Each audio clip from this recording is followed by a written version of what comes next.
السلام علیکم دوستو، آج سعودی عرب کے میڈیکل کے بارے میں ہم بتائیں گے آپ لوگوں کو کہ سعودی عرب کا میڈیکل کیسے چیک ہوتا ہے اس ویڈیو میں، اور دوسری بھی کچھ تفصیل ہیں کہ مثلا میڈیکل میں کیا ایشو آتے ہیں اور ان ایشوز سے بچنے کے لیے آپ کو کیا کرنا چاہیے، تو سب ہم اس ویڈیو میں بیان کریں گے۔ تو آئیے ہمارے ساتھ جڑے رہیے، ویڈیو دیکھیں، انشاءاللہ آپ لوگوں کو بہت رہنمائی ملے گی۔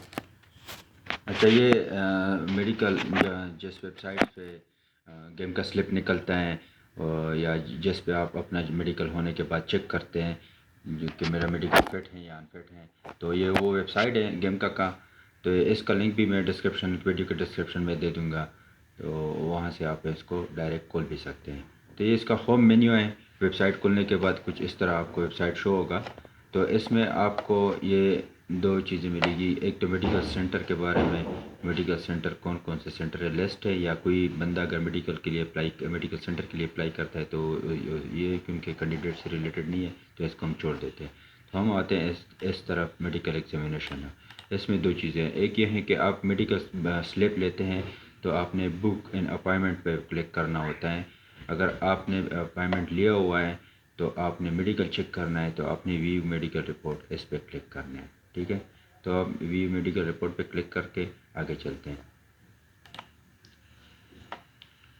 پھر کچھ اس طرح یہ کھل جاتا ہے۔ آپ دو طریقے سے میڈیکل اپنا چیک کر سکتے ہیں، ایک ہوتا ہے بائی پاسپورٹ نمبر، آپ پاسپورٹ نمبر یہاں پر دیں گے تو آپ کے پاس آپ کا میڈیکل شو ہو جاتا ہے۔ دوسرا ہوتا ہے یہ سلپ جو آپ کے پاس آلریڈی ہوتا ہے، جس پہ سلپ پہ اوپر ایک نمبر ہوتا ہے، اگر آپ اس پہ کلک کرو گے تو یہاں پر وہ سلپ نمبر دو اور چیک پہ کلک کریں گے تو آپ کو میڈیکل آپ کا رزلٹ شو ہو جاتا ہے۔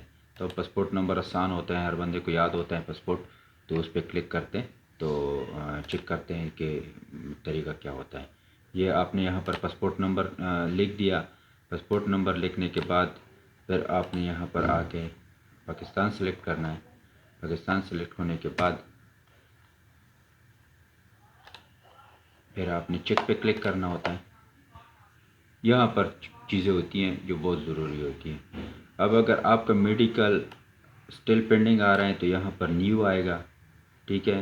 اگر آپ کا میڈیکل فٹ ہے تو یہاں پر فٹ آ جائے گا، اگر انفٹ ہے تو یہاں پر انفٹ آ جائے گا۔ یہ تین چیزیں یہاں پر شو ہوتی ہیں۔ اگر نیو آ رہا ہو تو اس کا مطلب ہے آپ کا میڈیکل اسٹل جو ہے پینڈنگ پہ ہے، آپ کو پھر وزٹ کرنا پڑے گا۔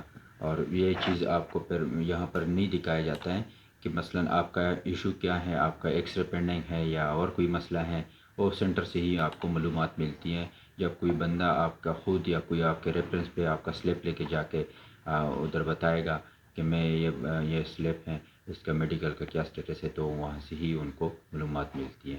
یہ تو تھی میڈیکل چیک کرنے کا طریقہ۔ اب پتہ ہے مسئلہ کیا ہوتا ہے لوگوں کے ساتھ، اکثر کسی کا چیسٹ ایکس رے میں پینڈنگ آ جاتی ہے، چلو وہ تو جس کی بچپن میں یا کسی زمانے میں بیماری گزرتی ہو، مثلا ٹی بی ہو گیا یا نمونیا ہو گیا، تو اس سے چیسٹ میں تھوڑے سے ہوتے ہیں نا کہ داغ بن جاتے ہیں، تو چیسٹ پہ لازمی پرماننٹ آ جاتے ہیں، تو وہ بالکل نہیں مٹتے، تو وہ اس کا ایکسرا کبھی بھی کلیئر نہیں ہو سکتا ہے۔ دوسری ہوتی ہے اے ایل ٹی، اکثر لوگوں کا پرابلم ہوتا ہے۔ اے ایل ٹی ہوتی ہے نا کہ آپ کی جگر کی گرمی ہوتی ہے، فرض کرو وہ گرمی ایک حد سے زیادہ اگر بڑھ بھی جائے تو آپ کو ہیپاٹائٹس بی لگنے کا خطرہ ہوتا ہے۔ تو پھر میڈیکل سینٹر جس کے اے ایل ٹی نارمل یہ 40 to 45 ہوتی ہے، اگر اس سے اوپر ہو تو وہ میڈیکل کلیئر نہیں کرتے ہیں، اور پھر ریپیٹ میں ڈالتے ہیں، ریپیٹ پہ آپ کو تین مرتبہ بلا لیتے ہیں۔ اب اگر اے ایل ٹی آپ کی زیادہ آ گئی تو آپ نے یہ کرنا ہوتا ہے، فرض کرو دوسری باری 10 دن بعد آتی ہے، تو دوسرے 10 دن بعد آپ نے یہ کرنا ہوتا ہے کہ آپ نے تھوڑا سا اپنی جو ہے جسم کی جو ہیٹ ہوتی ہے اس کو کم کرنے کے لیے کچھ چائے یا پراٹھے یا انڈے یا گرم جتنی بھی چیزیں ہیں، مثلا گوشت ہو گیا، چاول ہو گئے، تو یہ 10-15 دن کے لیے آپ چھوڑ دیں، تو اس سے کافی آپ کو یہ بہتری محسوس ہوگی اور آپ کی الٹی کم آ جائے گی، بجائے یہ کہ آپ میڈیسن کا یہ انگریزی طریقے استعمال کریں۔ تو یہ دیسی طریقے ہوتے ہیں، آپ خود اپنی پرہیز سے بھی یہ چیز کنٹرول کر سکتے ہیں۔ تیسرا یہ جو پرابلم ہوتی ہے ہمارے میڈیکل سینٹر کے لیے باہر بہت مافیا بیٹا ہوتا ہے، جو اکثر لوگوں کو کہتے ہیں کہ آپ کا میڈیکل اگر ایل ٹی زیادہ آ گیا تو میں پاس کرا دوں گا، وہ پاس کبھی بھی نہیں کرواتے، نہ وہ سینٹر پہ ان کی کوئی بات چیت چلتی ہے، نہ کوئی مانتا ہے اس طرح، وہ آپ کو اکثر یہ چکر دیں گے۔ پچھلے دنوں میں میرے ایک بندے کے ساتھ یہ ہوا تھا کہ ان کو ایک بندے نے بولا کہ میں پاس کرا دوں گا، وہ ان کے پاس چلا گیا، تو 10 دن بعد ان کو بولا کہ آپ آ جاؤ، آپ کا میڈیکل ہوگا۔ میں نے اندر بات کی ہے، وہ جب ان کے پاس گیا صبح 9 بجے، تو ان کو بٹھائے رکھا، گنے کے 2 3 جوس پلائیں تاکہ وہ جو ہے ٹھنڈا رہیں میڈیکل کے۔ پھر اس کو بولتے رہیں کہ ابھی صبر کرو، ہماری بات چل رہی ہے، صبر کرو، ہماری بات چل رہی ہے۔ تو یہ چلتے چلتے آخر جب 3 بج گئے، یعنی ان 3 بجے تک تو آپ کا جسم ویسی بھی جو بھی چیز آپ نے کھائی ہو وہ ختم ہو جاتی ہے، آپ کی شیٹ ختم ہو جاتی ہے، اوپر سے 2 3 گلاس گنے کا جوس بھی پلا دے، لازمی بات ہے آپ کی یہ چیزیں ساری اندر ویسے بھی آپ کا جسم ٹھنڈا ہو جاتا ہے۔ تو آپ جب چلے جاتے ہو اندر تو آپ کا میڈیکل تو نارمل طریقے سے ہو جاتا ہے، بجائے یہ کہ وہ آپ کو جو چکر دیتے ہیں کہ میں نے اندر بات کی ہے، تو اس بات چیت کی وجہ سے ہی آپ کو میں نے کلیئر کروایا ہے۔